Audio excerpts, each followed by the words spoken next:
Welcome to Season 2 of the Making Bank podcast, where we continue our exploration of South Florida's entrepreneurial landscape with host Keith Costello, co-founder and CEO of Locality Bank.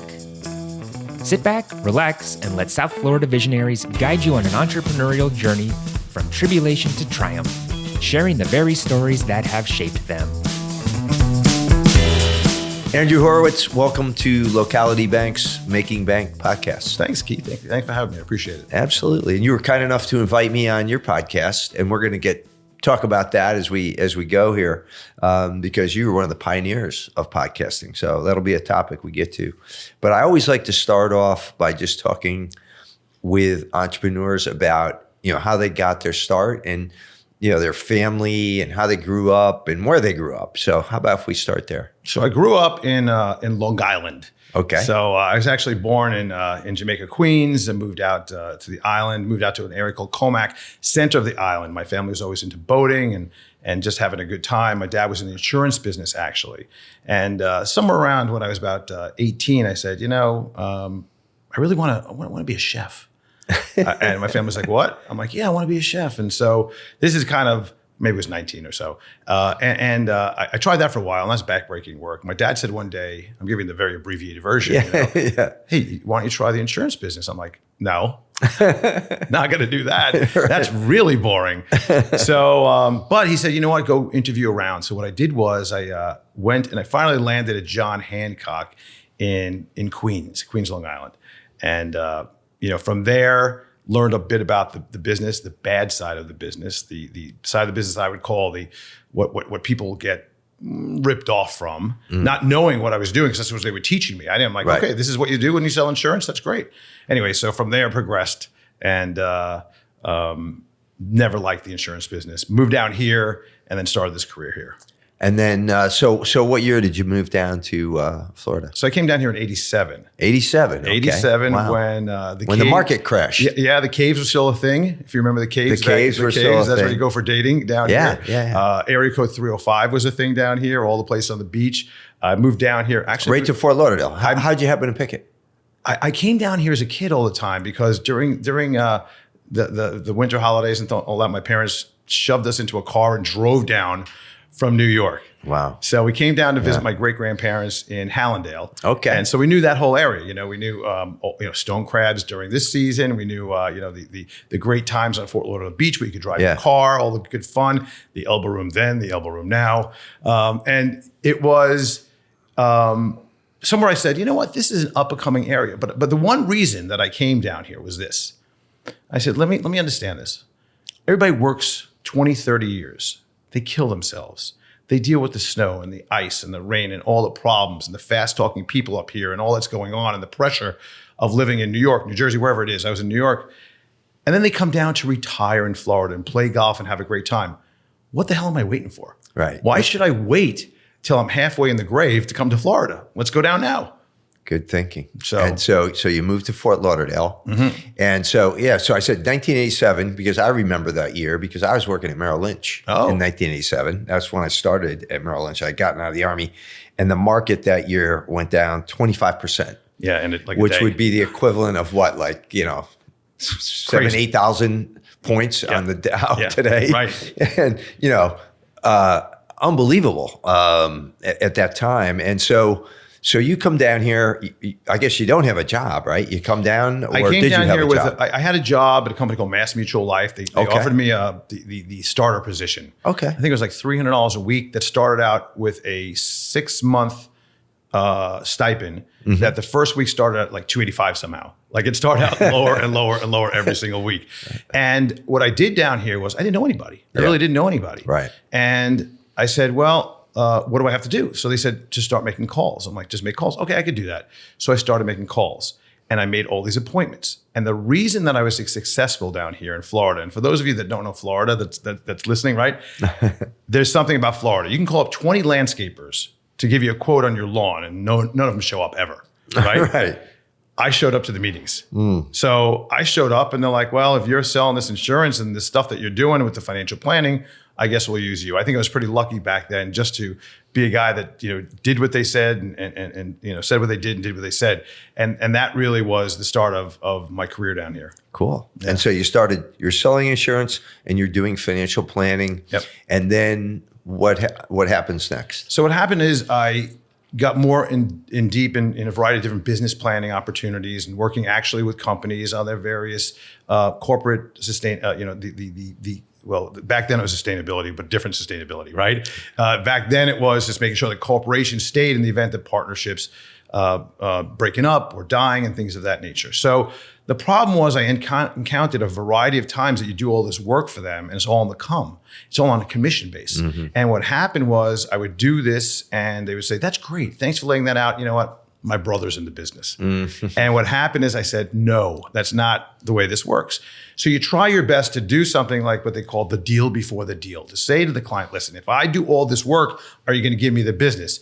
And of course they say yes, but invariably something else happens. Mm. Another agent comes in and you start a pissing war with them over, Northwestern's better than Mass Mutual's, better than Prudential, better than, Metropolitan. Right.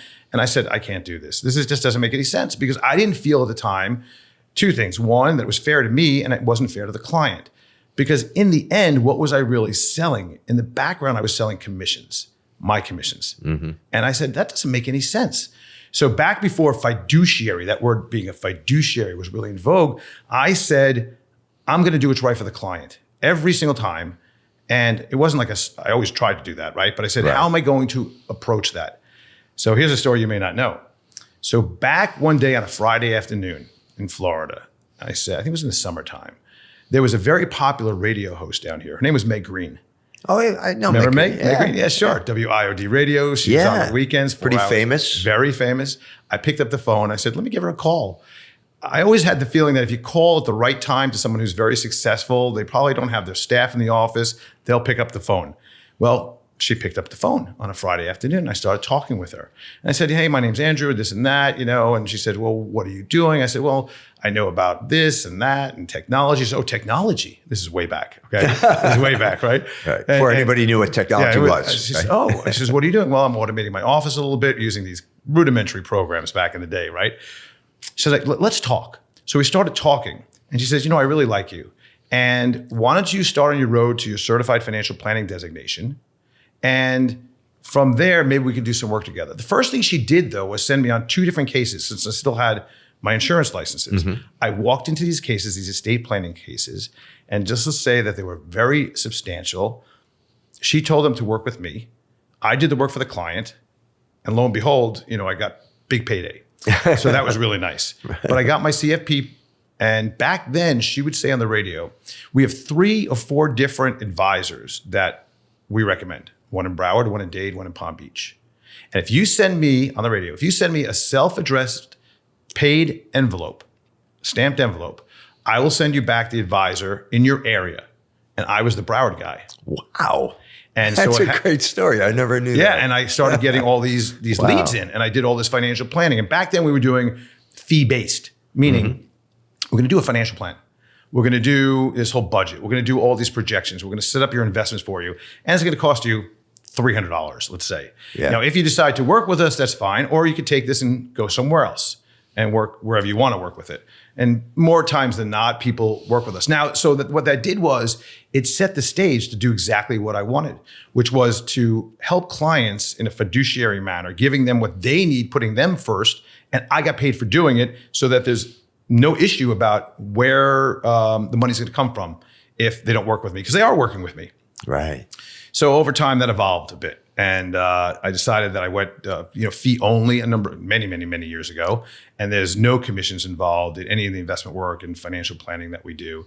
There's still I still hold my insurance license because I can, and I do, and I consult on that if people need it. But it's rare. It's more than rare. It's like so was that the start of Horowitz and Company? Yep. Was that when you met Meg and then you went off on your own? Exactly. And Meg and I were going to get together and partner up and this and that, but we said, you know what, our personalities are way too strong, and that would be a problem. So we split, but very amicably. It was fine. Everybody was good, but my business was now part of her benefiting me from, or my benefiting from her with all the leads and all that. But also then you start with the referrals. And I still have clients from back then. Wow. I mean, I think I talked to somebody yesterday, 2 people yesterday from well, I don't even know what years that was, 92, 93? Yeah. So yeah. That's a long time. Yeah. So that starts your business. And so you really have been, for most of your career, you've been on your own. I mean, you had this really short, 10 years or so that you worked for the insurance companies, more or less? More like 5. More like 5. Okay. Yeah. So for 30 years or plus, you've been out, you've had your own show going. Yeah. Mm-hmm. Yeah. And so I'm just thinking ahead here a little bit. I'm making an assumption that because of Meg Green's radio show, Andrew Horowitz decides maybe I'll take this into podcasting. Yeah, well, actually, my first radio show was the Money Doctor show. Okay, so you went radio first. I went radio. Okay. I had a show on the weekends on WFTL, W740 AM down here. I'd go down and you'd be on there and say, hey, it's Andrew Horowitz. You had like an hour show. You buy a slot. And then you try to get some advertiser on that, and then hopefully you get some clients from it. And that was an interesting show because I remember there was a lot of financial people on the station on a Saturday, and they would be begging for phone calls. And you'd watch the board light up, right? And you had a guy behind a screen, and he'd be like, on 2, on 3, whatever, pick up this one, this one, this one. And I remember that they never got calls because they were just the whole time giving away their phone number. That's all they did. If you're interested, call me at this number and this number and this. That was the whole show. It was just a giant, obnoxious advertisement. Yeah. And I got on there. And I remember in the beginning, I would script out the whole thing. I'd write it all down, write everything down that I'm going to talk about. So I kind of had a guide. And for whatever reason, I would mention somewhere along the way the phone number if anybody wants to call. And the pot lines would light up. And I would take calls. And it started this whole nice show. And everybody that was there that would come in and see all the other guys, I'd be like, how's he getting calls? I'm like, because I'm not advertising what I'm doing. I'm really trying to teach and educate. And if they come to me and they like me, that's great. That's a bonus. That's what's all here for. I had some weird advertisers. I would do SES shoes, those big orthotic shoes. Yeah. And they would ask me to wear them on the show when I was like 27 years old and 30 years old. I'd be wearing these big old bubby shoes, So that's the first show that actually started the whole thing. Yeah. And then, so when did you decide to kick off the podcast? So in 2006, I decided to write a book, not knowing what was really involved. And the reason I did is I was doing a lot of writing. I always thought that one of the things from a commitment standpoint that you could do is write stuff down and memorialize it to make it live and actionable. And if you just think about things like a resolution, I was like, what's the point of these resolutions, right?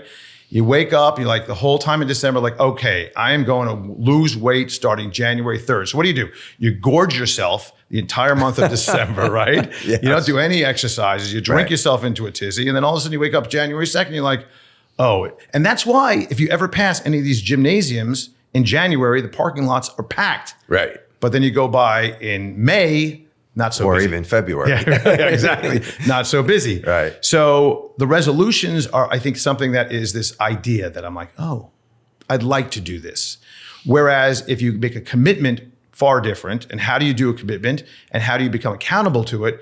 And a very simple way is to write things down. So I decided I'm going to write down my thoughts on my process that I've learned over the years that I've developed.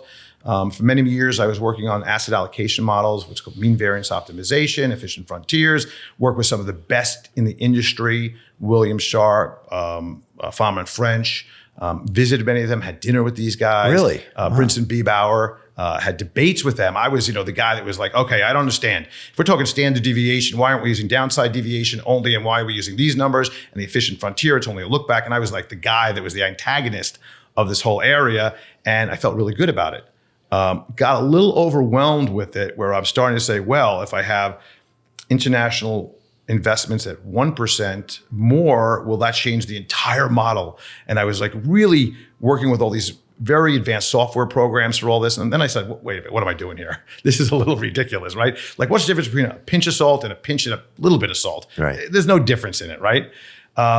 So I started to write things down. I started to develop all the things that I was doing. I said, let me write a book about this. And I started writing the book. It was in 2006. And at that time, if you knew me back then, I was a bit of a lunatic because I saw the writing on the wall as clear as day about this thing that was going to happen with real estate. Really? Okay. And I saw people that should not be borrowing from banks. I saw people that had homes, and what they do, they were using like ATM machines, right? They go get a $100,000 home equity line, and then a month later they get another $50,000 out of it because the prices kept going up, and banks were like, just okay, yeah, it's fine. And I saw all this developing, and I said to myself, this is a big problem. And I was pretty much standing on desks and beating on the table to everybody that I knew that do not get too long on real estate right now. At the time, I had people that were asking me to do raw land deals. And my wife's like, this is a great deal. And I said, no, I'll do a flip that I can get in and out of, like a fully furnished, done flip. That if worse comes to worse, I'll take a little bit of a smack on it. But a raw land deal back then, I said, I'm not doing. This is not happening. Yeah. So I ended up doing one, of course. You didn't do it? Yeah, I did. Oh, one. you did? I did one. My wife was saying I have to do it. I don't want to do this. Okay. It was a $25,000 deal, but it's good news. It's worth about $6,000 now. Not 600, 6,000. Okay, yeah. Still, and I've been paying taxes on it every year. Right. But so I saw this happening. I wanted to put out there a guide. I thought of, okay, what would I call it? And these are my disciplines, I said, right? And they evolve over time. So I called it the Disciplined Investor.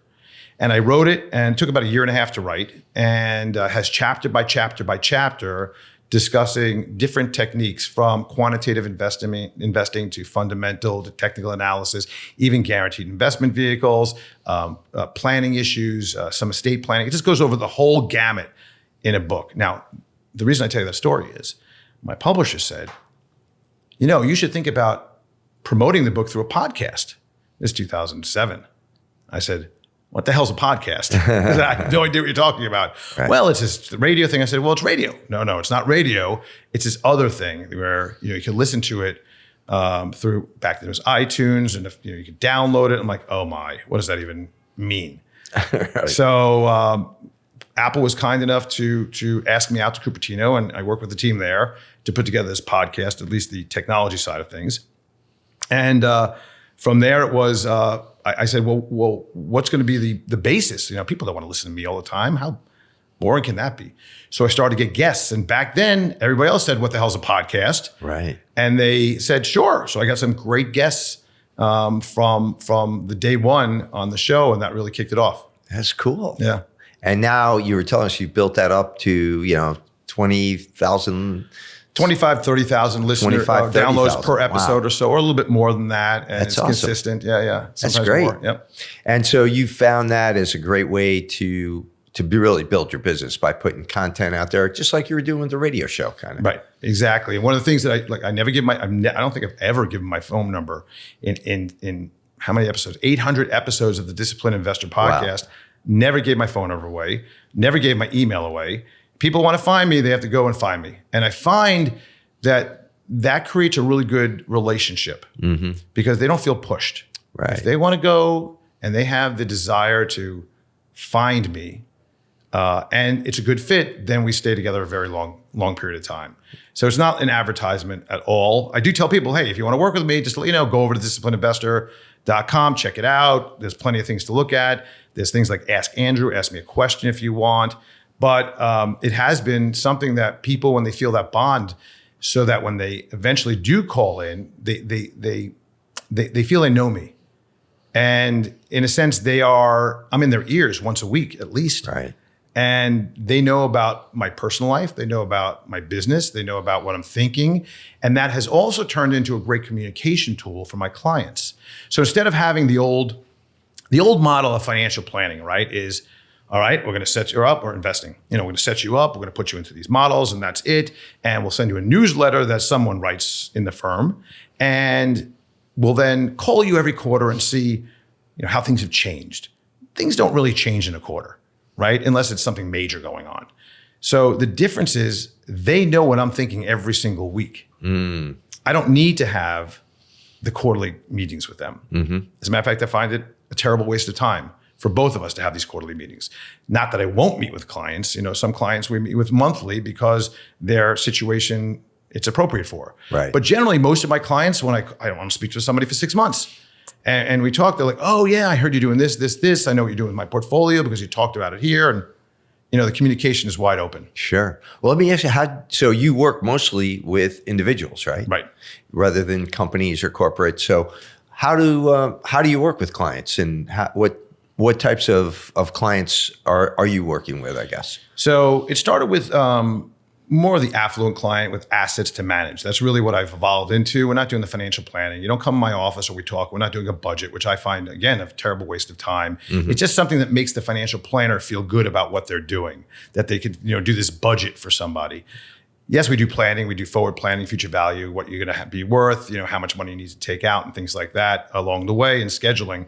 But we're pretty much just investment managers, money managers of the money. So it ranges. My minimum account size for our global allocations is $500,000. We have a very aggressive trading strategy, which is more of a hedge-like. It's the kind of mini hedge fund concept in terms of the strategy, where we're short, we're long, we use options. We have a very designed protocol for what stocks are included, and it will expand and reduce depending on a variety of quantitative and fundamental filters. And then recently we opened up even something for $10,000, kind of a robo, the robo advisor style. Yeah. You get the same exact allocations, or close to the allocations for a $500,000, but it's all online. It's all, you set up your own account. You have an app or something? Yeah, we create our own robo advisor. Like it's almost like Robinhood or whatever. Yeah, it's more younger. Right. It's basically you go and you do a series of 10 questions that we designed, 12 questions I think it is, that we designed that finds out your risk tolerance, your age, your preferences for what you're doing, money that you have, money that you need, and it gives you a score, and then it sets you up in one of our portfolios. You say, okay, I like that portfolio risk model. You just go online, you set up an account. Once it comes in, we automatically invest it for you moving forward, rebalance it, tax harvest it. Cool. It's all automated. Wow. But we manage it. It's all done by us. Right. And so that's very interesting, because I guess, we're both, banking and investment management. These are things that are, these businesses have been around forever, right? Forever. So hopefully forever. And right. And forever on. And I'm sure they will be.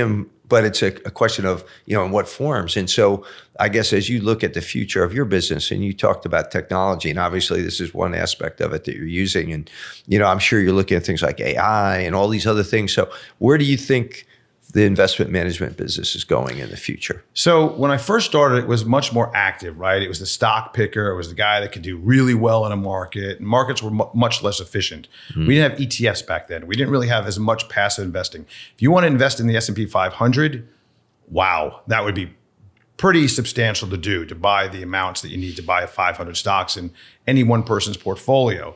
There was some mutual funds out there that did that, of course, but there really wasn't a substantial amount of ease just to get in and out. Now you have ETFs these days, right? Mm-hmm. You have the SPY, the Qs, you have 1,000 others that are totally passive, index-based, and it makes it very easy to be the S&P 500.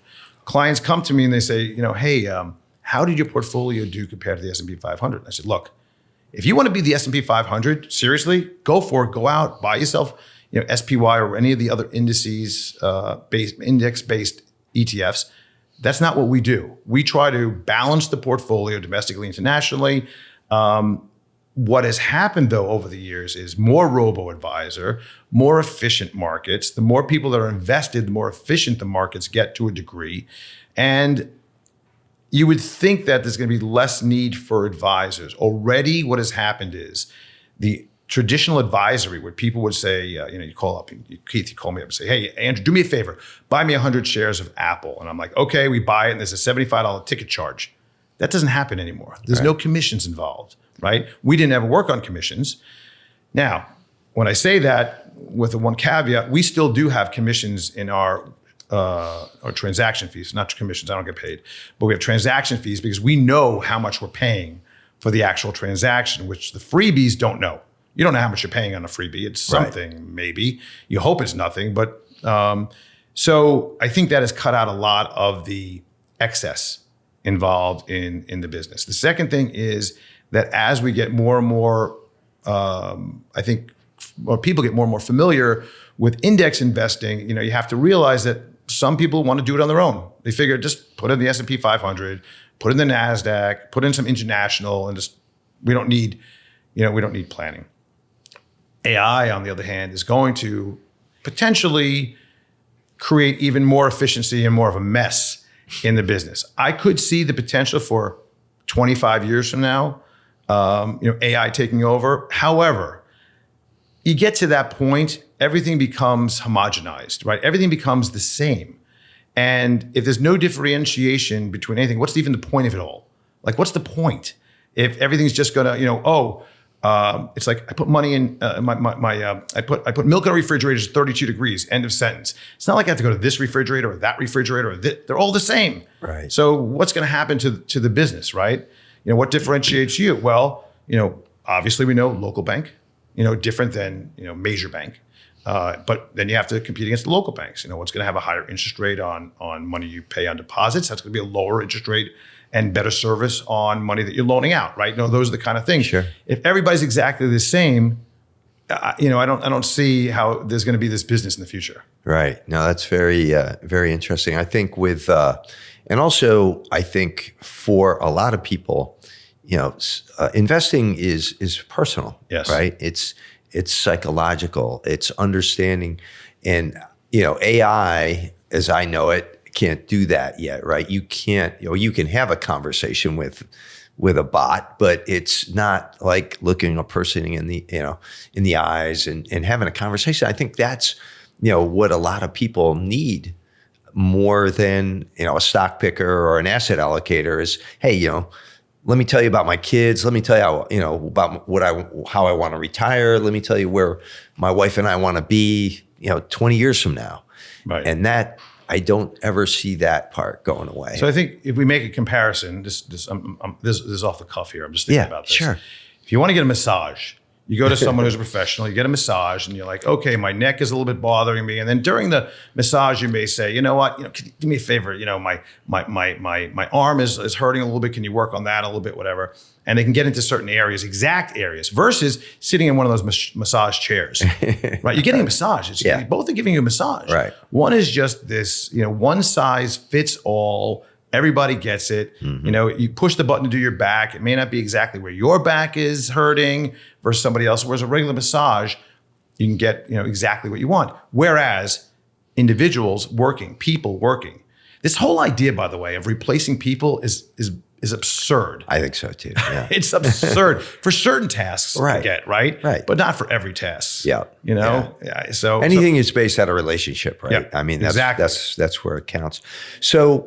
Some great advice. I mean, I love the Meg Green story, and obviously she was a mentor to you. Absolutely. Anybody else that helped you out as a mentor along the way? I mean, I think the like Adam Curry, who helped me with the whole podcasting.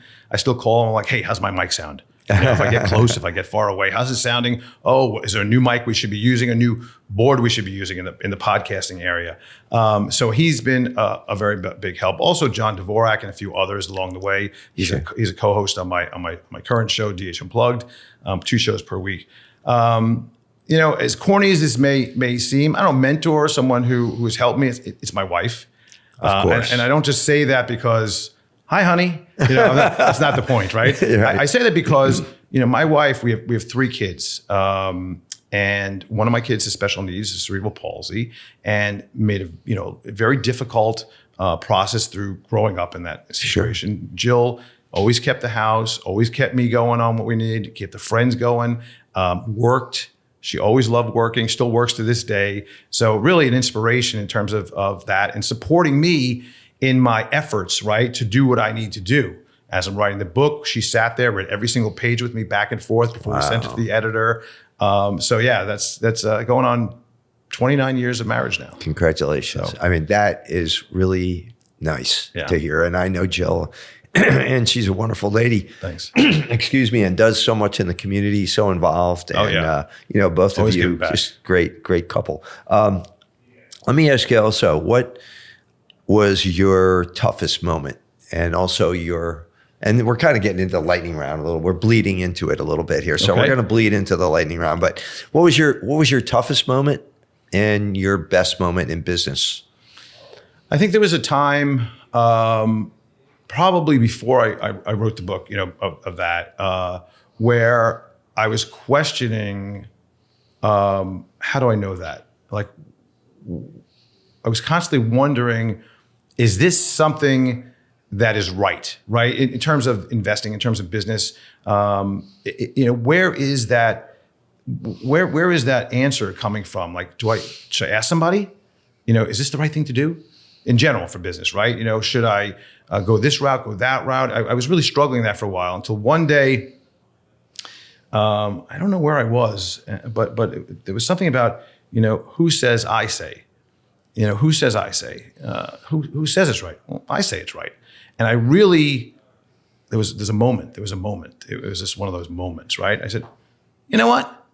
I say it's so therefore it is so. Not being a jerk about it, right? But this is what I believe. And if that's what I believe, either believe it, either believe it or don't. Just, if you don't believe it, then just move on. If you do believe it, make it happen.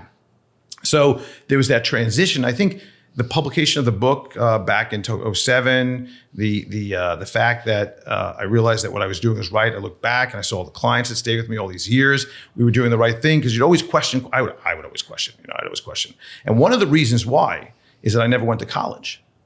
So what happened was that my study, my learning, my experience was all this self-motivated, insatiable appetite for learning every book that was out there, every technique that was out there, every person. Like when I called Meg Green, I call these other big shots. Hey, Andrew Horowitz here. Can I talk to you for a little while about something? Yeah. So I would learn about every possible thing that I could. And then, because for a while I had an issue about, I didn't go to school. What are people going to ask me? People are going to ask me, did you go to college? I'm like, yeah, I went 6 months, but for whatever reason, I decided not to go anymore, and all that. But got my CFP, and probably without, I would say I could teach a master's course in finance and in business. I'm sure you could. And all that now. Yeah. Yeah, that's incredible. To be as successful as you are in your business, right?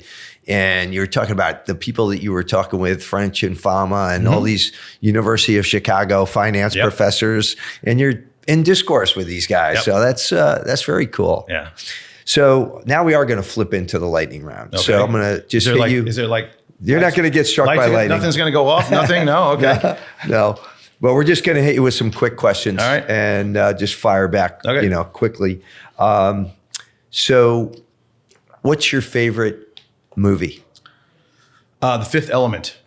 Fifth Element. With Bruce Willis. Yeah, I've seen it like 600 times. Wow. With my son. We just watch it all the time. Every time it's on, I was like, don't touch that channel. Just leave that on. That's great. How about favorite book? I know you've read a lot of books. I think that's interesting. I think one of the ones that really inspired me, and that really was the whole time I'm reading, I'm like, wow, was Freedom's Forge by Arthur Herman. It's the story of the arsenal of democracy, World War II, where we needed a lot of stuff. We needed ammunition and tanks and boats and planes and supplies and MREs and all that. And America's corporations came together, very much like what happened during COVID to a degree, right? In a smaller sense, but came together and factories were converted.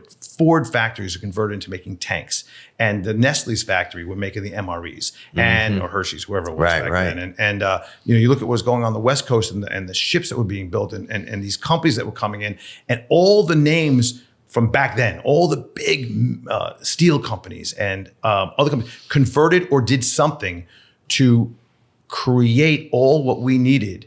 Wow. If we didn't do that, if the companies didn't step up and come together there was a variety of different generals and people and other people that were put in charge of this. It was fascinating, the people involved in this. To come together, there's no way we'd have done what we did. Wow. I've never, that's definitely one I'm going to great read. page turner. What's the best piece of advice you ever received? Best piece of advice that I've ever received, I think, is be true. Do for others, and it will come back to you. And simple, very simple, but always, that's what I try to do all the time. Try not to be selfish. Try to make sure you give more than you get, and it does come back to you. Pay it forward, it just comes back. Yeah, that's great. How about this is just a one-word answer. That's not my style. But I have to do that with this one because otherwise people go on it. So AI. So you want me to respond? I just want AI, feared or are you excited about it? Do you fear it? I have or fear are you more excited? than excitement. Good. Feared. One word, feared. Good. How about a new skill that you're learning? Oh, pickleball. I started playing pickleball. That's great. So I played tennis for years and years and years. And then it was like just tough on the legs, tough on the back, tough on this, tough on that. Gain a little weight, get a little bit older. And about 2 weeks ago, I said, all right, I'm doing it. I'm going to get the right shoes. I'm going to go out. And I played. And now I got 2 games a week, it seems, that I'm playing. Wow. Pickleball. It's fun. Well, there is actually, we're working with some people to build a pickleball stadium in Snyder Park. Snyder Park. Yeah, hopefully you get that. I don't exactly understand, which maybe you can't talk about, the obsession of the people about not doing it. Like, what is it going to cut down on their frisbee? Yeah, I don't understand. It's a perfect place. It's great. It would be awesome because that spot in the park that they're looking at doing it would be great there. What's a song from your youth that resonates for you to this day? Any Rush song, but YYZ, Tom Sawyer. Spirit of Radio. Oh, yeah. Okay. Those are awesome. All of them. What about if you could have dinner with any person, living or dead, who would it be? Living or dead, any person. Wow, that's it. All right, now I'm gonna have to think here for a second. Who would it be? Probably Richard Branson. Wow. Yeah, I think he's a cool dude. Yeah. Really that's cool. a good dude. one. Absolutely. He's like really great, like Elon Musk, but not as much of an asshole. Yeah, I get it. So also, do you have, what's one piece of advice that you would give to an aspiring entrepreneur who might be watching the show right now? So self-doubt needs to be put aside. I think as an entrepreneur and as people that are building something for themselves, there's always that self-doubt. And as opposed to total cockiness, right? Somewhere that balance between I can do this without all this self-talk and self-doubt and self-problems and bringing the baggage and all the problems you have to the other side, which is, oh, I know I could do this. I got this down. I got this. Don't worry about it. Somewhere in between there is where you need to live, right? One foot in with some fear and concern about what do I need to do? Am I doing everything I have to do? But also with the confidence that you can do it. That's great. I love that. So how can people get in touch with you? Just go over to the discipline, no phone numbers, remember? No, disciplinedinvestor.com. That's the hub where you can see all the strategies, find the podcasts, the archives. You go over, of course, just look me up and you find me on Apple Podcasts and all the other Spotify and Amazon Music. 800 podcasts you've done. I've done 800 and so on the Disciplined Investor. 660 did last night on DH Unplugged. I did a podcast. I was the money girl for a year. Crazy as that was. That was part of the Quick and Dirty Tips. I've had another 2 different podcasts as well that went for just educational purposes, just Quick and Dirties. And you do it in a setting, like a local setting, or where people can come, or no, you don't. Okay, I don't have anybody come to the studio. My studio is which only audio. Okay. So I decided a long time ago that video, which is great by the way, people love video and all that. My information that I try to impart, all you need is your ears. Okay. And it's a lot easier for editing. It's a lot easier just to get in and out. Last night we finished our podcast, a live stream, started exactly at 9, finished exactly at 10. At 10:12, it was out to all the podcast places. Wow. Yeah, so it goes live to tape. Yeah. And the weekend, people call in. We've kind of perfected the sound. That was a big issue, by the way, over the years. Just to kind of give you one quick thing. Yeah. In the beginning, sound was terrible. We used GarageBand, terrible microphones, lavaliers or these other little dinky things. And then over the years, sound was always really important to me. I always felt that if I had a good production value on my podcast versus, this echo chamber that a lot of people will get, or with wind and all sorts of things going on, that was a problem. So I always amped up the sound quality, right? The production value of it. And so what we've done is over the years, we found the sweet spot for people even calling. Nobody uses phones anymore, but they call in on like a Skype or a Zoom or a Teams, and we get great audio fidelity because it's a digital line in. And we use great boards and great systems and a little bit of After Effects sound editing. And it really does a great job. But this way, people could be in their office, talk to me at any time of the day. I have people, for example, that I talk to from Australia, from Germany. Wow. I have all these people around the world that are my guests on the show. So I have a very wide range of people that I think of maybe one or two that have actually come into the studio. No, that's great. Yeah. Well, thanks for being with us today, Andrew. Great Appreciate talking it. with you. Hey, nice talking to you. Thanks so much for having me. Okay, thank you. Thanks for tuning in to Locality's Making Bank podcast. Be sure to subscribe on your favorite podcast platform to catch the latest episodes, and visit localitybank.com today to learn more about all the benefits of banking local.